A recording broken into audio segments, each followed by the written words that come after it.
Your energy is your most valuable resource. I've been saying this year after year after year after year because time without energy is void of value. Money without energy. You all know clients, I'm sure, who have lots and lots of money but are miserable. Fortunately, we also know people who don't have much but who are extraordinarily happy and healthy. They make the best of what they have. So it's not necessarily about money, and it's also not about time, because we all think that we would get more done with more time.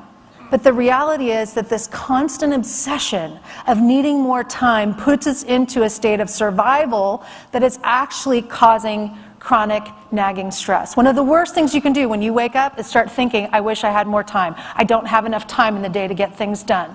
Because immediately your brain changes the way it operates. It puts it under chronic stress. And I promise you, we're going to be seeing more and more of this research showing there's nothing worse for your health than chronic stress.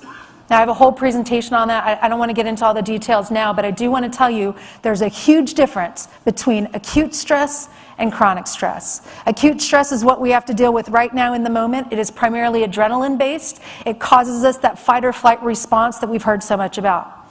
Nothing really dangerous about that, by the way. So if you have to deal with tragedy that's really a tragedy, you'll deal with that, you'll get through it, and you might become stronger as a result of it.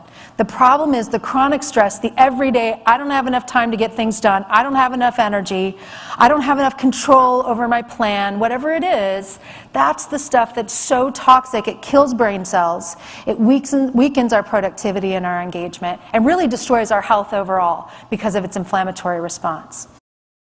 But for me to stand up here and spend the next 45 minutes telling you what to do would be a complete waste of our time together. Because I've been doing that for the last 10 years, working with advisors, doing client programs around the world, and I have not yet found a single person who doesn't know what they should be doing. In fact, let me just get a sense from those of you right now. If I told you we were going to work on energy management, and I asked you to do one thing different today that would help you to have better energy, better performance, better productivity, how many of you right now already know what you should be doing? Raise your hands. Okay, that's what I thought. So what's the problem? How many of you are already doing that, by the way? Some of you. I mean, the reason you're here is because you're already performing at very high levels. And by the way, I don't want to insult you and say that I have the golden rule, I have what you're all missing, because the fact is you're already doing it really well already. But what I want to talk about are the simple things that you could be doing to take your game to the next level. The simple things that you could be sharing with your clients to help them to age more successfully.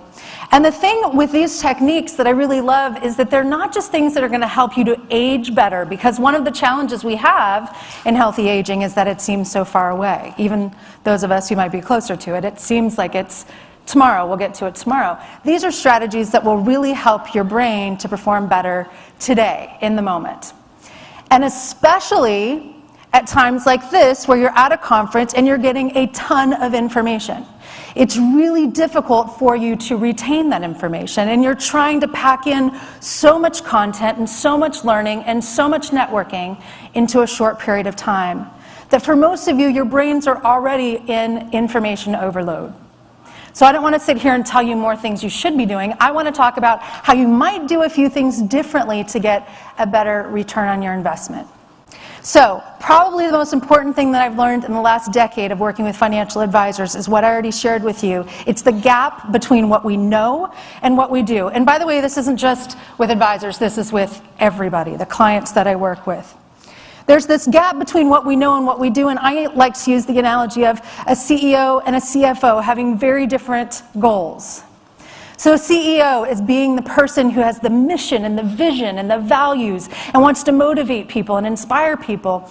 And we spend a lot of time in our labs programs for Janus Labs, as well as the programs I do for Synergy, looking at why do you want to do what you want to do. In fact, we could spend the whole time just thinking about that. What is the purpose behind what you do? But again, I don't meet many people, especially successful people like you, who don't already have a reason that motivates them to be healthier. So that's not the problem. On the other hand, we have this organ that controls every single thing that we do, the brain.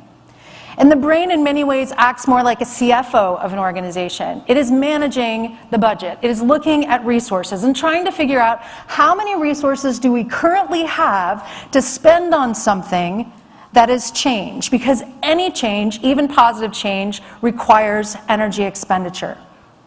So if you want to do something differently, even if you know it's good for you, you have to have energy in the tank to start with, to spend, to create those new habits. Again, I know you all know this already, but this is the gap between what we know and what we do.